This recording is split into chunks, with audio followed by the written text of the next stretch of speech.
This is Steve from Boxing UK in association with Supreme CBD. Delighted to be joined by Francis Warren. Hey mate, how you doing? What a week this has been, Francis. Brilliant, absolutely loving it. I mean, swing that round. This is the undercard presser.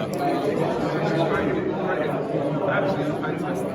Absolutely thrilled with how it's turned out, and it's brilliant. Absolutely great. Can I just go back to yesterday? It was a very respectful press conference, apart from the last 30 seconds. Is that what you expected? Yeah, I mean, listen. I mean, they're both their jobs are done. They're here to talk about the fight, and that's what they did. And I'm not a big fan of all the some other presses. So you get the aggravation and people throwing tables, all that stuff. That's not what we're about, and it's certainly what Tyson is about. And I'm thrilled to say that both guys were absolutely impeccable yesterday. And, it was a pleasure yesterday. It was really it was great to sit back and watch and be entertained by two guys behaving like gentlemen and with full respect for each other, which I think is a lot more attractive to the public and the fans than two people swearing and shouting at each other. So I want to say, both guys brilliant. Was it ever a danger or ever a worry that you guys thought it was never going to happen? Obviously with Dillian not showing up and the rumours that do the mill, or did you always know this was going to be on? It's anything can happen, but at the end of the day, Dillian's worked tirelessly for years and years and years, been in this position for years and years and years. I think you'd be a brave man to put a bet on Dillian not turning up for the fight, or I couldn't see it because I'm not a boxer, but from a business side of things, you know how hard it is to get fighters to a certain positions, and God knows how hard it. There's no comparison to how hard these guys have to work. And was Dillian going to stay in Portugal this weekend and not take his opportunity? Absolutely not. So, may the best man win on Saturday, because I'm absolutely buzzing for it. Just so excited. All right, can I bring you up a couple of things? I don't know if you've seen Derek Chisora's interview this morning. He said he's willing to bet his house that Dillian Whyte knocks out Tyson Fury. Does anybody at Queensbury want to match that bet? Derek's loaded, so he must have loads of houses. Would you fancy taking that bet up with Derek? No, absolutely not. Sorry, say it again. Would I take the bet with him? Yeah. Would I take a bet with Derek? Listen, Derek will have to give me a call and we'll have a chat about it. But listen, it's Derek's always likes to grab a headline, doesn't he? So if he's grabbed one, fair play to him. Dillian Whyte did some interviews yesterday and just talked about him.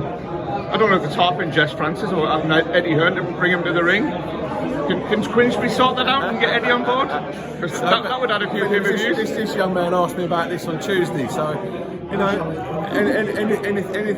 anything's possible. But people have got to get in touch. It is what it is. But I'm sure it was said in jest, because I'm sure there's better people to walk into the ring. Last question, Francis. Just the sales pitch. Can you talk through the card?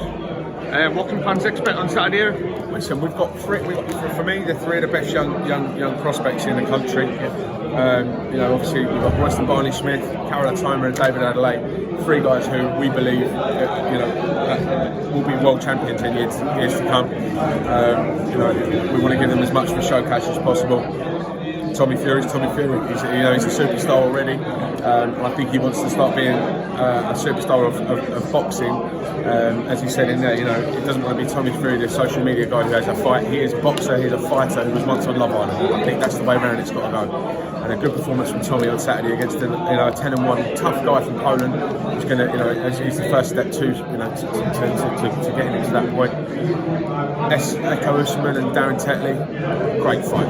Absolutely great fight. It's a bit of a pick on one. I'm going to obviously back my man Echo to go out there and dazzle under the bright lights of Wembley Stadium. But it's a great fight for British and Commonwealth titles. And then I said low, the angry man. That was interesting, wasn't it? He was great today, absolutely fantastic. Nick was a bit taken aback by Isaac and the front of him, but it's his first time on this sort of stage, Nick. I think he's coping with it really well, and it's a cracking little fight on there. Not a little fight, it's a big fight. It's a WBC silver title fight, and gets the winner ranked very highly with the BC, and you'd like to sort of think that give it two couple of defences of that belt, you can get in an advantage position for a world title. So there's a lot on the line for that fight. The very, very last one, Francis. Tyson's maintained all week that he's retiring after this one.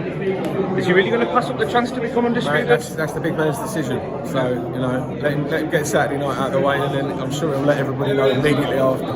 See you from there, Francis. I wish you all the best luck for Saturday. Thank you, mate. Take care.